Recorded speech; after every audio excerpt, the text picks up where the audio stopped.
there, hi there, ho there, hello there, and welcome back to another exciting edition of the Cardinal Couple Radio Hour podcast, where we bring you the joy and excitement of you about women's athletics.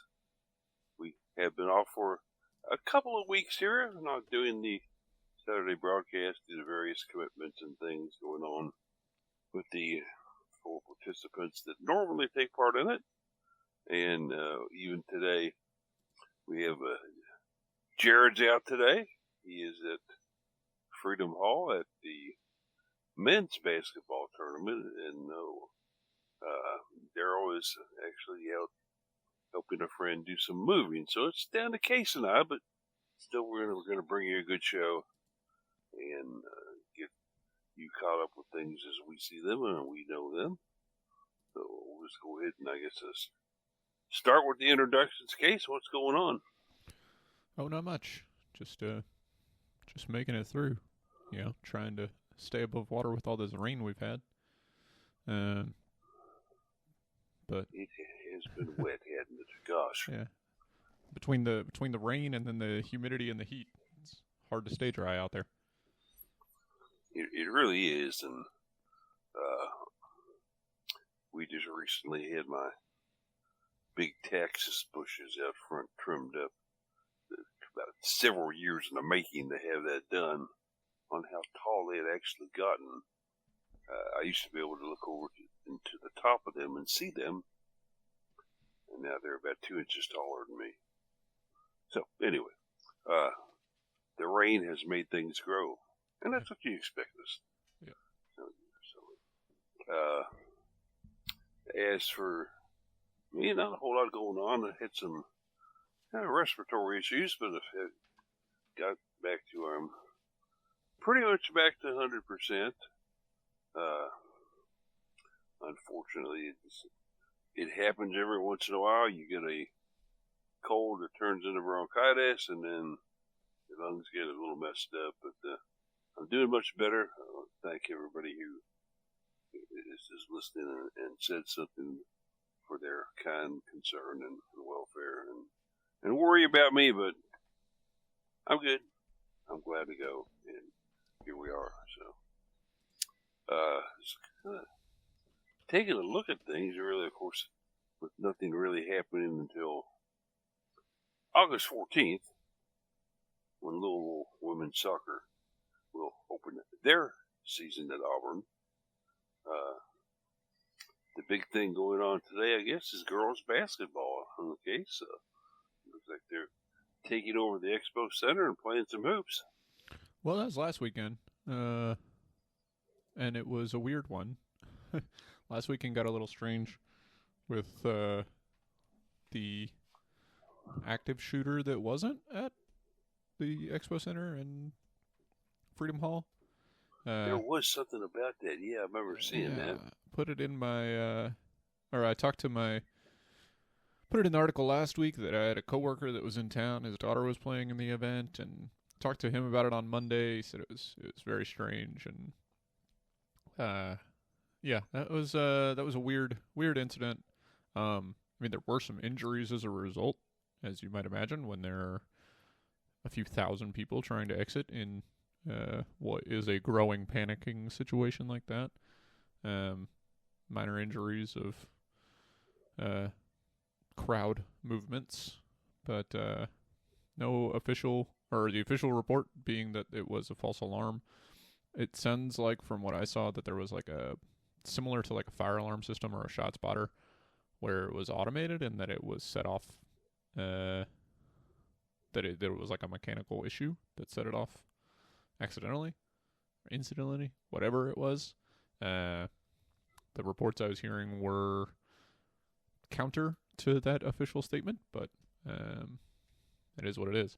But last weekend, the annual Run for the Roses event, the biggest exposure event, as Ohio basketball calls it, the biggest exposure event annually for youth girls basketball, bringing in teams from all over the country, players from all over the country, coaches from all over the country to be there on hand to watch. And Yeah, big event. Nick actually had asked in a comment to my article, was like, "Are there any girls that we should be looking out for U of L?" And it's like, I couldn't tell you. Like, honestly, there were thousands of girls. There's like 6 different age groups at least, across multiple classes. It's um yeah. I would say that a number of Bulls players in the past have played in this event. But I didn't have a good answer for him about who we'd be tracking. But I am certain that that there was representation from U of L and UK there. Almost certainly representation from every other school in the state, every other school in the immediate vicinity, and then, as I put in the article too, I mean, even Tennessee Tech was up here.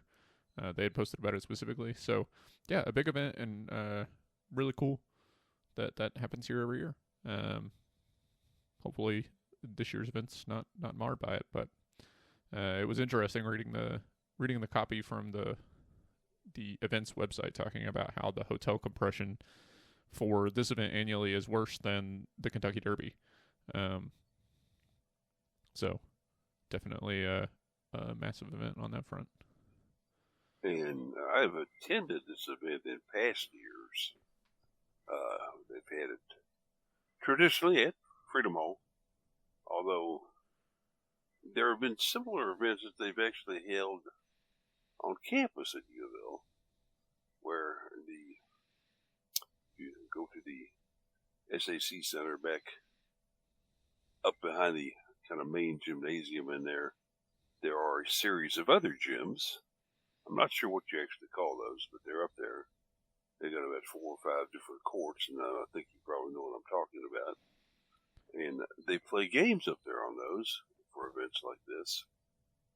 So I was actually able to sit on the sidelines and watch Walls, and Kenny Brooks was there. I mean, there were quite a few coaches there watching these high school girls play, and of course with the parents and the backers and everything, it was quite the event. So a good thing for our city, I think, because it lets the up-and-coming college kids kind of see what it's like in a basketball crazy town, and gives them a chance to kind of weigh themselves against other players, which we'd like to see, and see how they turn out. So we will, of course, wait and see what develops out of all this, and how it turns out, and what the Cards gain out of this, and if they make any great and significant additions to their program. But as we look at today, and I do have to admit I was on the wrong Saturday there, but it's all right. It happens. Saturday the 19th, it's like the vestige and the focus is turning toward Team USA field hockey, as the Cards are at the Senior Nexus Championship. And so, of course, we're always well represented in USA field hockey. Kind of just break this one down. This is in Virginia Beach, in case of what I'm understanding. And we've got actually quite a few former and newcomer and current Cards out there. Yeah, it's the annual Nexus Championship event, which is kind of a culmination of the Nexus training events, which are on the Team USA ladder, so on the development program. This is specifically the field hockey event. Soccer, men's and women's soccer both have this. Basketball has this. We've seen U of L players and coaches taking part in on the basketball side. Theirs don't necessarily have the same format as field hockey, but all in all, they have these 7 Nexus training sites, and this is the senior side, so there's also the junior side, and for even earlier development, U17s, things like that. Senior side is above the U19s, I believe. So basically collegiate level. Can include it might actually only be above the U17s because we do see some incoming freshmen that take part in that, including this season. We've seen when we talk about this event in the past, we've seen some of the names appear quite a bit. I mentioned Izzy Bianco, Lauren Masters, Sophia Parker. Masters and Parker both participated in it as incoming freshmen to U of L. So the championship is basically the culmination weekend of those training events, or training sites. So bringing in the top players from the training sites from across the country into this event to just put them all in one spot, one big camp weekend, more or less, and very similar to the to the Run for the Roses event on a much smaller scale. But it is just about the Team USA field hockey program seeing what they have in the pipeline and identifying those players that they want to move into the U19s, move into the U23s, potentially get involvement more with the senior team, and really move forward with USA field hockey for World Cup and for Olympic events. We look at the Olympics in 2028. Qualifying events for those are going to start soon for those Summer Olympic Games. So, and then there's always global competition, international competition that's taking place to in all of these Olympic level sports. So as we mentioned, there are 9 total Cardinals that are taking part in this. I mentioned the 3 that we've talked about a lot, but also Emily Eaton and Riley Woolerton, who were participants in games for the Cards last year. 2 redshirt freshmen that we have heard of but wouldn't have seen on the field for the Cards are also in the event, Alessia Sakudo and Mary Werdelman. So I talked a little bit about how that is probably good news for Lowell fans that haven't been sure exactly what we're going to see in the cage for U of L this season. The goalie position really since McFerrin obviously was huge. I think that I could say that it's been in flux since McFerrin, but that wouldn't be fair to Sam Minrath, who really had settled into that position and was going to make it her own. COVID really derailed that for her and for U of L, which I think was very unfortunate. But that goalkeeper position has been in flux. We've seen some good ones, but they've been kind of one-off seasons with grad transfers. So to have Sakudo, who is a redshirt freshman goalkeeper, involved in this event means that she is definitely on people's radar and is still developing and could be bringing the fight to the goalkeeper position, which I think is something that U of L will be happy to see as long as that fight is between 2 good players that are going to push each other and help the team be better and consistent in goal. So excited about that. And then 2 new incoming players. Only 1 incoming freshman for U of L is participating in this, Jalen Perez, but a second newcomer who is Addie J, who is transferring to U of L from Boston University. Believe she will be a sophomore or junior. She's not currently listed on the roster yet, so couldn't see what U of L was listing her as, and was only didn't dig into Boston's page once I was able to find her, but yeah, that's the Senior Nexus Championships. We'll see kind of what. There's not a whole lot to come out of it. It's not like one team's going to win, and there's not medaling for this. It's just, like I said, an exposure event for Team USA, and so these are the names to watch from the U of L program to see who might be joining Izzy Bianco in more Team USA competition. It's always good to have transfers into the program that can add to the program, as well as the incoming freshmen, of course. And then, admittedly, taking a look at last season, it was kind of I don't know if you would call it a reset, but a definitely not typical, normal Louisville field hockey season. The Cards were not highly ranked or up there in the rare air of the best teams in D1 field hockey, and so I think there's a sense of urgency case on campus that they want to go ahead and say, okay, that happened, that's done, let's move on. The old term is the old Fido term, forget it, drive on, where they can say, okay, we did that, it happened, unfortunate, let's not let it get us down, let's go ahead and get ourselves going again. And I think with some of the players that we've got, especially like in Masters and Bianco, who've been a part of the USA Pipeline for a number of years, very important to the Louisville program to have them in there.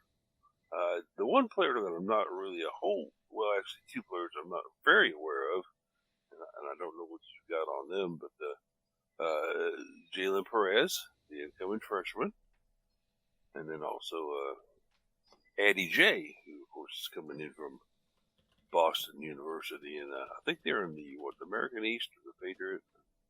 I can't remember which league they're in. Let's find out. Boston University. When you search Boston University, the first thing you're going to find is about their hockey program, which is quite decent. Oh yeah, one of those Northeast. Boston University Athletics. First hit, Boston College football. Not quite. That's not what I was looking for. So the Boston University Terriers. Let's look up last year's field hockey. Should have done this sooner. I think we played them last year, if I remember correctly. 2024 season. We did not play them, but we have played them before. Yeah.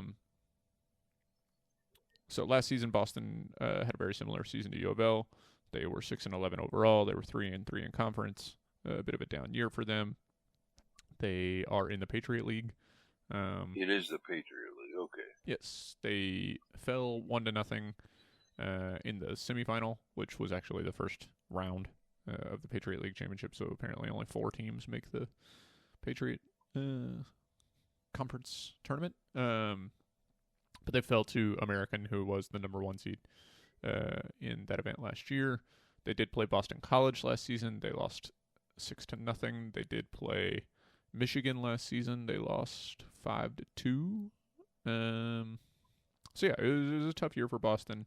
But good for Louisville to be bringing in Addie J, who I would like to be able to see some stats on here. It'd be cool if it would give me any. It's basically, it's kind of a situation where Addison J. There we go. Yeah, there you go. Addison J. played in 15 matches for Boston. So that's 15 out of 17. Made no starts. Played 362 minutes. Finished with 2 assists. So it was not a huge season for her. She grabbed everyone's eyes, and that's why Salary went out and got her. But you have to imagine that there is some relationship there. There's some reason to have brought her on outside of just what she was able to do for Boston last season. And in cases like that, we do find, occasionally cases that we've got Coach Salary may have been into her 3 or 4 years ago and actively recruiting her. Didn't get her. But then said, hey, if contacted, we're still interested in you. If you're not happy at BU, come on in here and then see what you can do for us. Yeah, I mean, like you said, maybe it's a situation where, when they're talking, players make decisions for whatever reason they make. Maybe she wanted to stay closer to home. Maybe she thought there was a better opportunity at Boston than at U of L. So she stays close. Her freshman season doesn't go the way she wants. She's not getting as much playing time. Maybe she doesn't gel with the coaching staff as much. Maybe she realizes she doesn't care as much about being close to home for college. And like you said, they reinitiate contact. Salary says, yeah, we still like what we see. We feel like there's a lot of room for development. There's a need, and so they bring her on. Who's to say, really? And we don't know that. We could potentially find out more, right, if we asked. But I think we'll just let it play out, and we'll see what she can bring to U of L this season. And what she brings to U of L this season, it might very much be a red shirt, right? She might not come in and compete right away, but we'll see. As for Jalen Perez, she played for the Metro Hockey Club, which was, I don't know where that is. But she's got a ton of experience. She has participated with Team USA, so her participation in the Senior Nexus Championships, not a surprise. She was a U18, Team U18 selection last season. She has been on the Junior National Indoor Team since 2022. She is previously participated in the Stars and Stripes events. She's been in the Junior USA Field Hockey National Nexus selection for a number of events. She was... she lists a ton of championships. Sports a ton of championships for teams that she has played for in club events. So she brings a lot to this team. Notable accomplishments: she was all region first team in the Mid-Atlantic region in high school. A top performer selection in 2023. Washington Post All Metro. Oh, so Metro Hockey Club, most likely in DC. All Metro second team in the midfield. All Metro honorable mention in 2022. State championships. She's been a top goal scorer in some events. So Perez is going to bring a lot of offense to this team, which I think is good to see. It's impressive that she does bring so much goal scoring when she is listed officially as a back row midfielder, midfield/defense. So a short stick defender, more or less. Or sorry, I'm thinking lacrosse. Getting mixed up there. So she'll play kind of in what we've seen, equating it to soccer, kind of like that defensive midfielder role. But the opportunity that U of L will have to be able to build up more out of the back, which we had seen a lot previously and fallen off in recent years. But playing full field offense and full field defense is something that U of L has thrived on in the past and struggled with recently. So we'll see if that can bring more goals to the table and keep them more competitive in some games.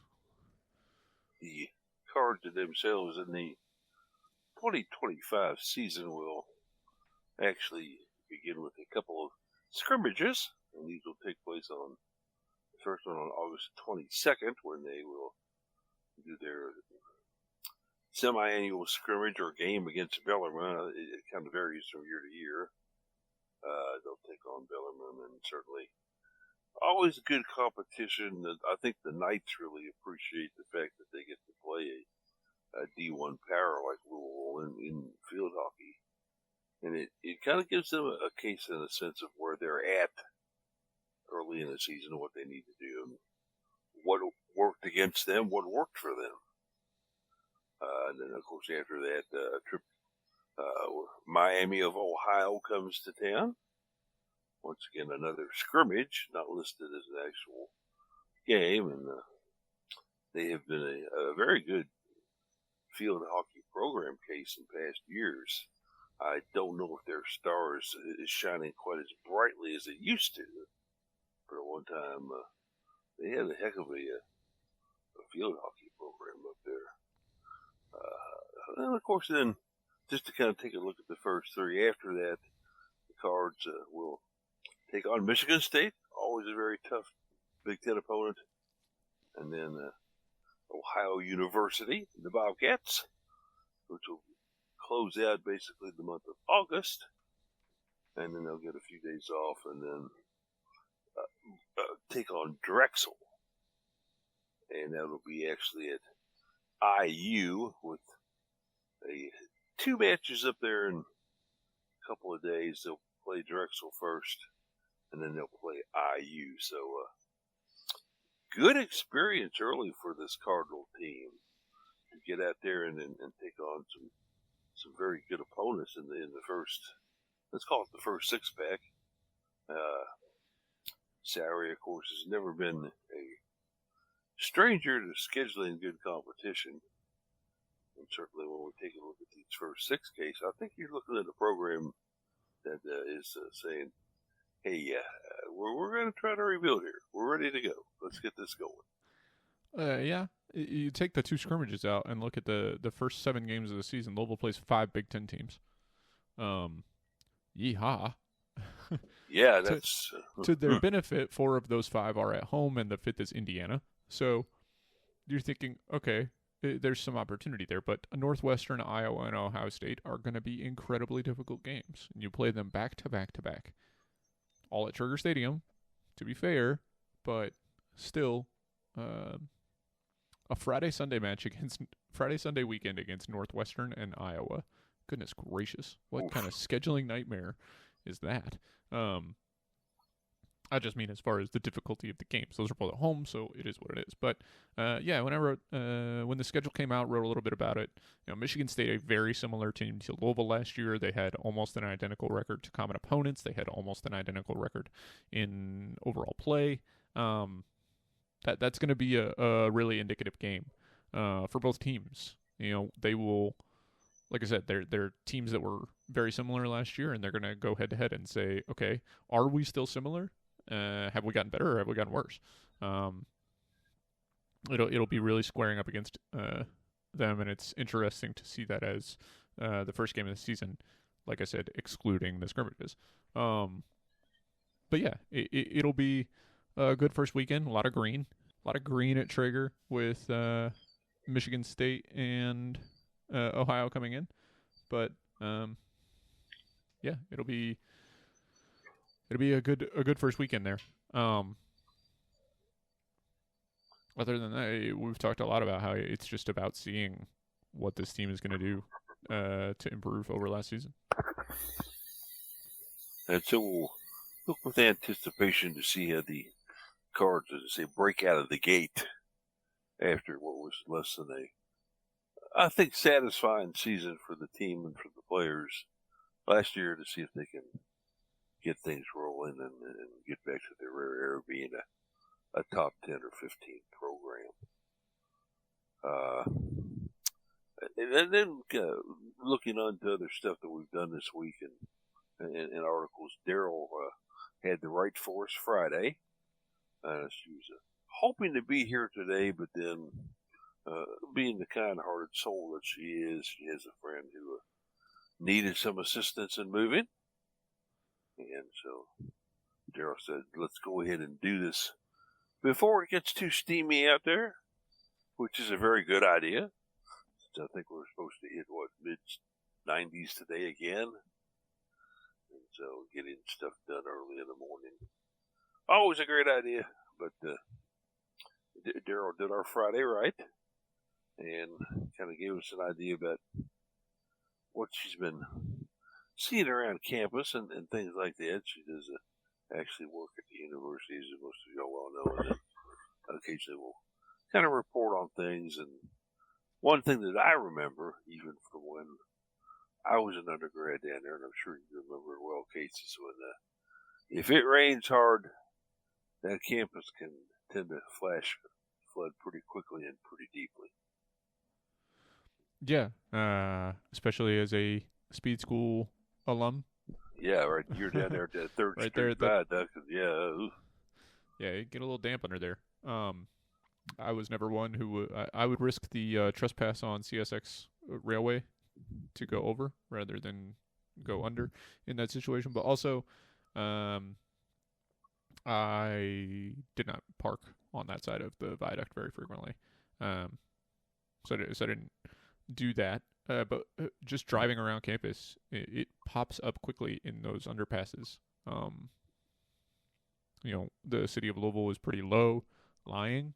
U of L sits near an aqueduct, which is really just kind of a branch of the Ohio River that runs under that portion of the city of Louisville.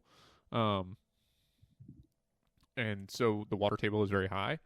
So when you look at where the railways stayed straight, you've got a bunch of underpasses, and they dig down. Water table is high, road is low. When it rains and there's nowhere for the water to go, then water seeks its own level. So those get flooded out really quickly, and it's very unsafe to drive into flooded waters. Very unsafe, yes. Not just because, if you're in flooded moving water, and people think that it takes a lot of water to move a heavy vehicle. It does not, because as soon as it reaches the buoyancy of the tires and you lift the car off the ground, all of a sudden it doesn't matter that the car's heavy. That's right. If you're floating, yeah. So don't drive into moving flooded water, but also don't drive into waters that are under a viaduct, because if that water is rising quickly, which it very frequently does, if that water is rising quickly and your car stalls out, you are going to need to get out, or you're going to get sucked down into the water, and that's a bad place to be. So absolutely. Your car's probably not. People think they're like, oh, just drive through it. It can manage it. It's not. It can't. Don't drive into water. Your car is naturally aspirated, and water is not good for the engine. So sometimes it's not going to happen for you. So the safe rule, like she kind of wrote, and I've always agreed with, don't ever enter any standing water, especially if you see movement in it. Yeah, and it could be way deeper than you think. You think that you know how deep water is, and then it's not.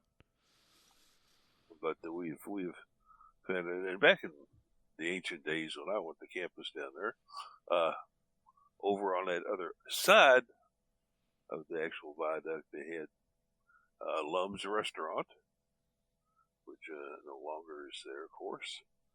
They also had a Parkmore bowling alley, and I don't believe Parkmore's there anymore. But I haven't been down on campus in a little while. Oh no, that was where. I mean, that's in the same same place where the Drop Forge shop is, right? Yeah. It used to be a big faculty hangout, the bowling alley. And they would have the actual intramurals for the independents and the fraternities at Parkmore each year, and it was a lot of fun to see all these guys who bowled once a year get out there and try to do the best for their fraternity or social group or stuff like that. Some of the fun ones were just watching people going up there to make that first approach and falling flat on their butt. Always nice, but being a bowler in leagues for years, I was fairly good at it, and we were able to actually win a couple trophies down there, but it was fun times, and certainly. And then, of course, there was the black spot on the radio dial. And people don't use that term much anymore about it. But at that time, the radio station WLOU, which is a AM station, 1350, was located down there, right next to Parkmore. And they broadcast, of course, primarily an African-American concept on their station, and called themselves the black spot on their radio dial. It came up, a friend of mine and I decided that we were going to actually go check it out and see what they were doing over there, and see if they were hiring. What a memorable interview that was. Did you fit the demo? Yeah, we did a demo too. No. Did you fit like the demographic? Because I'm feeling like no. Oh, no. We were, what do you call, white bread? And, we were the white spot in the black picture. Okay. Because when we walked into the studio and everything, we got some stares. It's like, what are these guys doing in here? And we talked to the station manager, a real nice guy named Gordon Summers at the time. He was very friendly to us.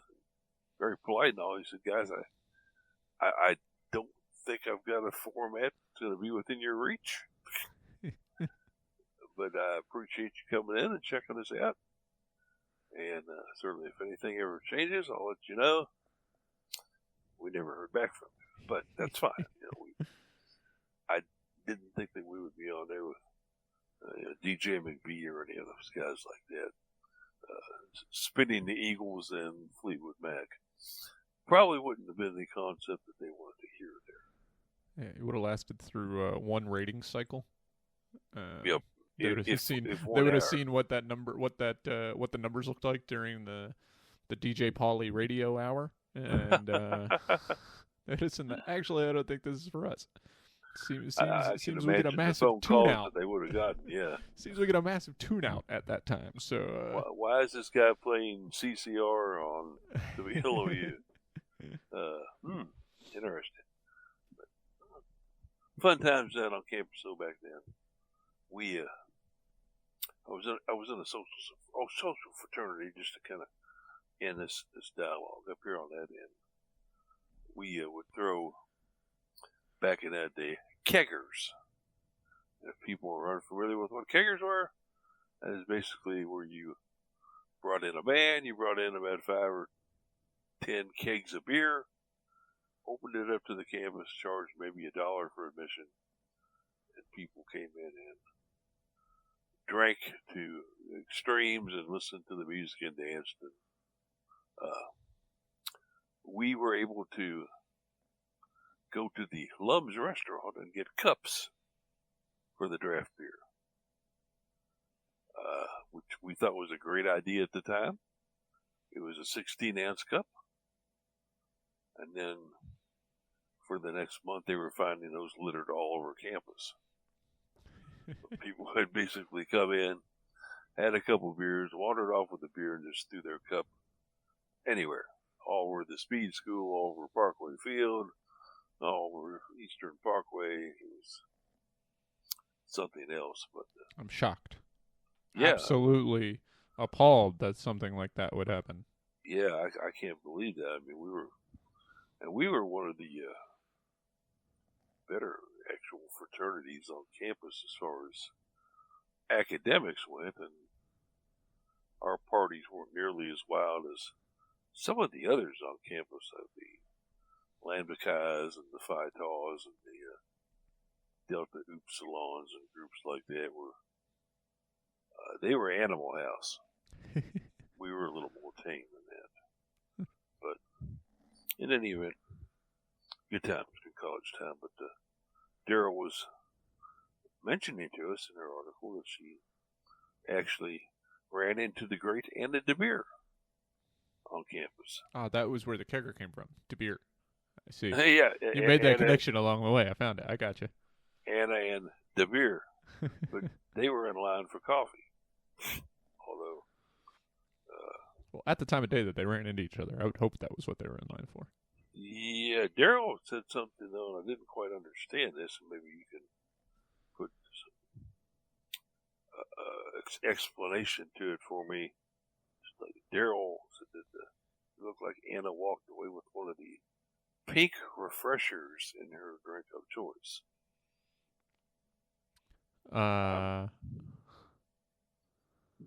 As her, oh yeah. That's those are like a lemonade energy drink thing from Starbucks.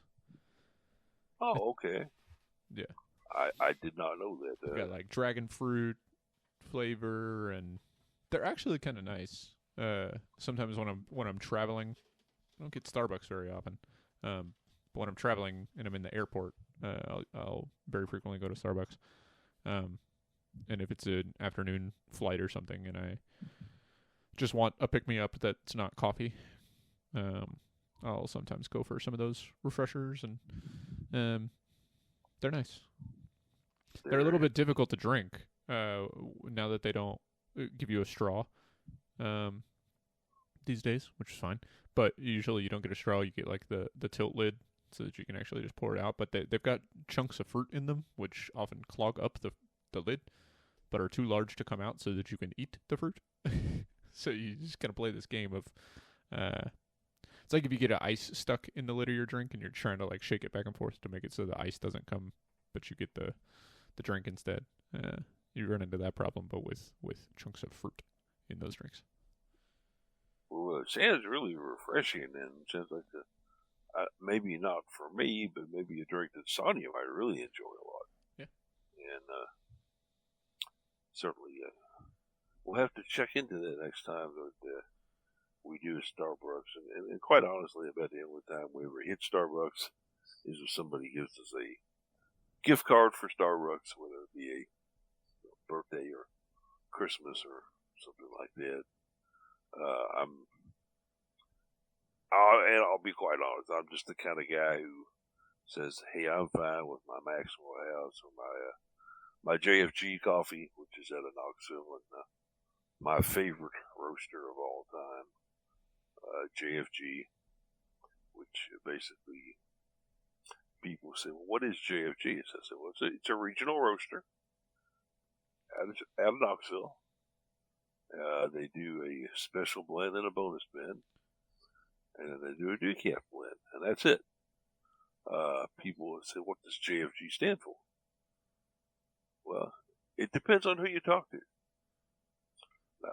Down in Knoxville and in the Sweetwater and Gatlinburg and Sevierville area, whoever you talk to will give you a different idea of what JFG stands for. One guy told me and swore up and down that it was named after the three guys who started the company, John, Frank, and Gary. Hence, JFG. I said, well, I can believe that. That's plausible. That makes sense. The other guy said, no, it's not that at all. It's what they think about JFG. They say it's just freaking great. JFG. Although the term he used wasn't freaking. Except I didn't say freaking. Yeah. I was thinking a similar thing. If it was GFJ, you would have good freaking Joe. It is a very good cup of coffee. You cannot buy it in any of the local stores around here, though. Unfortunately, John Conti has kind of crowded that market out, but you can buy it through Amazon, and certainly if you go to any of the Food Line stores, which some of you may be familiar with, they're very popular down in the eastern part of Tennessee and southern Kentucky and stuff like that. It's a grocery chain, much like the Kroger or the, what have you. They carry JFG, and it's a mover. It's a big seller. And most of the restaurants that you go into down in the Sevierville or the Pigeon Forge or the Gatlinburg area, they are restaurants that serve proudly JFG regular decaf. So, anyway, we've gotten through coffee now. Hope everybody's caffeinated. Looking at some of the other things that took place earlier in the week, we are very proud of one of our women's soccer alumni cases. Callie McKinney has left Bellarmine Women's Soccer and will be joining SMU as an assistant coach. This is a huge move for Callie. Yeah, and proud of her advancement. Not necessarily thrilled about the situation. I think a little bit abrupt, and we don't know all the ins and outs, right? We only know what the end result is, right? Callie McKinney departs Bellarmine. She was the head coach for one season. She'd been an assistant there since 2020 while getting her master's degree. Departs after one season as head coach, heads to SMU to be an assistant coach, which is a big step up. You go from a low major program that had kind of just come up into D1 not that long ago. and immediately get an assistant coaching position in the top league in women's soccer. Is SMU one of those top teams? No, but you're in the top league, which is pretty good. It hurts for Bellarmine a little bit, not just because I think that they were really happy to have her. She was a big part of that program, led them to some good success. Not a great finishing record, but strong finish as far as the results at the end, making the tournament, the ASUN tournament, for the first time since 21, winning that first round game. And yeah, they're just a month before the season, and now they're without a head coach. So that is an unfortunate part of this. But like I said, we don't know all the situation, and I'm sure that from what we know about Callie, we've talked to her a bunch. Had great opportunities to speak to her when she was part of the team.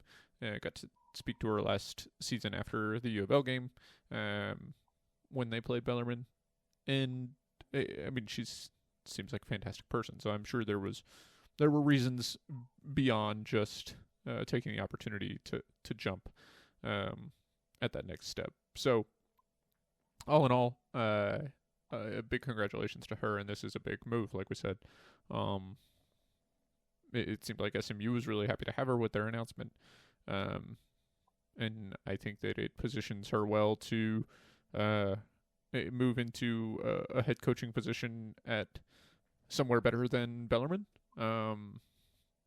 Whether that is directly into a top flight team will remain to be seen. But it definitely speaks to the job she was doing at Bellarmine to have gotten the attention from SMU. SMU is an interesting choice. I don't really know what drew her there. She's from outside of Nashville. Played at U of L. Went to school at U of L in Bellarmine. SMU is quite a bit further away, but maybe she just wanted a change in scenery. So yeah, it'll be interesting. And then it also means that even though we weren't going to get to see her because U of L didn't play Bellarmine this season, we weren't going to get to see her, but now we do. So she'll be here for senior night, October 30th. When the Cards take on the Mustangs. And one of the things that we always loved about her is she always gave such great interviews after games, and she was one of the fun ones to talk to. And Coach Sauer was always very generous when she was when Callie was a player here to she and Lori Cordy, Harmon, the SID for the sport, would basically just kind of come to us and say, who do you want to talk to? Instead of assigning somebody to us, like some SIDs do.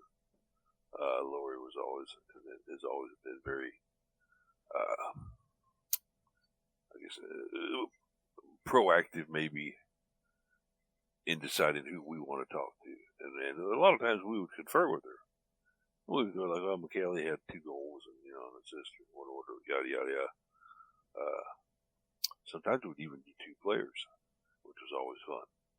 Because I think, and I'm sure you saw this as well, anytime you're interviewing 2 girls together, they are a lot more at ease than just interviewing one on their own. And especially when they're college. So, good stuff. We hope that it's going to be a good season for them. We know that, the Louisville tradition, going back so many years, has been so strong. I mean, infield hockey, and to kind of see it, I won't call it sputtering, but calling it a reset mode. We certainly hope they can come back because, face it, they're playing in the rare air case up there with the Big Ten. ACC, Big Ten, those are your conferences. Yeah, and field hockey for sure. Women's soccer, I think, also will be looking for a reset after a few seasons, and we'll see what we get from them this year. With little bit of a change in philosophy, maybe. We've seen some moves into and out of the team. I think Louisville has been right there on the cusp of breaking back through, and just haven't been able to make that happen yet. So we'll see on that one. We will wait to see what happens with that, and certainly looking forward to those August month when things get started on campus, and with the home games for both sports. And just believe it or not, in case we've already reached the noon hour, we did get a little later start today than normal, but certainly I think we've covered quite a few good days here. And good to be back on air and doing again, and doing the podcast. And so I think we'll just go ahead and maybe segue into final thoughts. What have you got for me today? Yeah, I'll mention the other part of today's article. We talked a lot about the Nexus Field Hockey Championships and U of L Field Hockey. Also taking place this weekend are the World University Games in swimming. That taking place in Berlin, Germany, which is a little bit further away than Virginia Beach. But U of L well represented there. 5 Cardinals listed. 3 women, all competing for Team USA. 2 men, each competing for their home countries. Denis Petrashov from Kyrgyzstan and Guy Brooks from South Africa. But on the women's side, good showings so far. Caroline Larson and Ella Welch both competing in the 50-meter butterfly, trying to keep up with Madam Butterfly. Kelsey Comerford Whirl. Kelsey, that's not right. Mallory Comerford, Kelsey. Why am I coming up with her? Kelsey Whirl was her name. I don't know what her married name is. Now I'm going crazy. Either way, both competing in the 50-meter butterfly.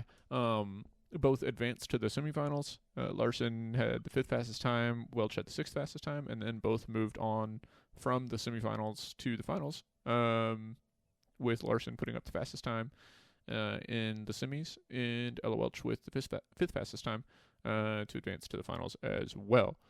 That was not it for Larson. Larson having a very good event. She and Julia Dennis, part of the 400-meter free relay team, with Virginia's Maxine Parker and Florida's Isabel Ivy. That crew set the fastest qualifying time, almost 4 seconds faster than second place Italy.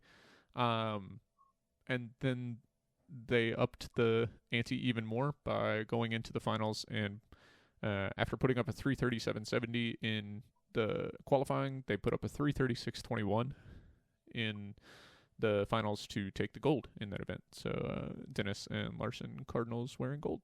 So that's what I got. Congratulations to them for sure. And on my end, I'm going to take us out to the lakes, the little women's golf, where obviously it is that time of year when, even though they're not actually taking part in collegiate events on campus, there's a lot of golf going on. And Whitney Young, the head coach for the University of Louisville women's golf team, has added a new assistant, and I want to say it's Tristan Stassi. I'm hoping I'm pronouncing that correctly. Maiden name was Nolan. To the coaching staff at U of L. 26 years old. Was a alumni of the University of Illinois and out of Richmond, Kentucky. So a lot of links there. I think it's always a good thing for the golf team to have a younger member like that on the actual squad to kind of maybe identify with the players at times. Maybe a little bit more than the head coach does. And she certainly looks like she's got the pedigree and the resume here to come in and definitely help the Cards continue to compete actively and successfully in the actual ACC. And actually, her sophomore year, she played in the Cardinal Cup here. Actually had her best finish and then also her worst finish. So, in any event, that's, whoa, what was I doing yesterday that I'm not doing today? That kind of deal. But it's always good to have a golfer in here who's not only familiar with the program and with your players, but certainly somebody that has got some state ties. Wish her the best of luck working with a great coach in Kelly. Kelly is just one of the finest coaches on campus. She's very friendly. She's very accessible. And Whitney Young is just, I think, not one of the top 3 coaches on campus. Pretty daggone close to it. So she cares for her players. She takes good care of her players. I mean, she brought Lauren Hartledge along and made her a superstar. So, welcome to the campus, and good luck to you. And that's going to do it for us today. I want to thank everybody for tuning in. And hear the rebroadcast of this podcast. And certainly, any questions or any ideas for us, feel free to always leave us a comment in the comment section of any Cardinal Couple Cardinal article. We're basically, here to kind of cover what you want us to, in addition to what we already cover. So don't hesitate to let us know what you're thinking and what you'd like to see. But hope everybody has a great rest of the weekend. And until then, next weekend, thank you for listening to the Cardinal Couple Radio Hour Podcast.